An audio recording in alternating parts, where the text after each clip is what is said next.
Throughout the history of the Salvation Army, its leaders and members have struggled to work out how to respond to the violence and bloodshed of warfare. Often, Salvos have ended up on the front lines, trying to offer comfort and support to whomsoever. Here are some of our treasures, from fights young and old.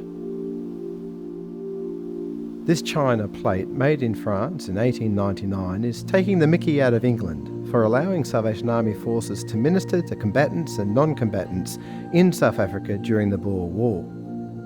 The caption says that while the South Africans had women fighting alongside them, the English had sent army lasses with Bibles and rifles.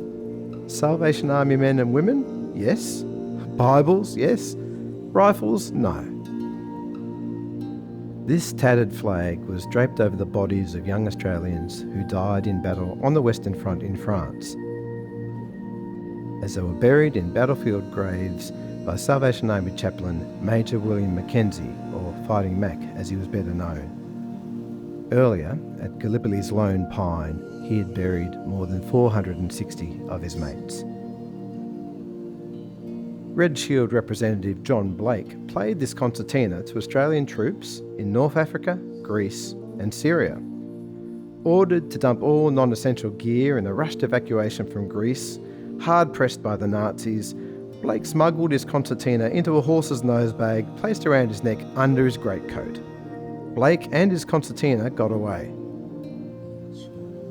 This is Red Shield representative Harold Hosier's prisoner of war ID card, issued by the Nazis, stating he was a POW camp chaplain. Hosier was captured when he refused an evacuation order, opting to stay with the wounded soldiers. Interned at Stalag 8B in Germany, his captors appointed him as chaplain until he returned to Australia after 4 years of captivity. The saddest pieces of mail received during wartime were telegrams telling people of the unknown fate of their loved ones. This slip of paper, sent in 1942, displayed under a photo of Salvation Army composer Arthur Gullidge, officially informed Mrs. Mavis Gullidge that her beloved husband was missing and possibly a prisoner of war of the Japanese. Mrs. Gullidge, as with so many women and families during that time, only learnt of the death of her husband years later.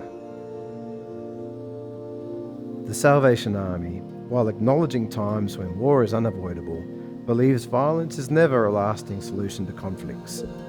Like Jesus, Salvos believe in practicing peace and meeting human need where they find it.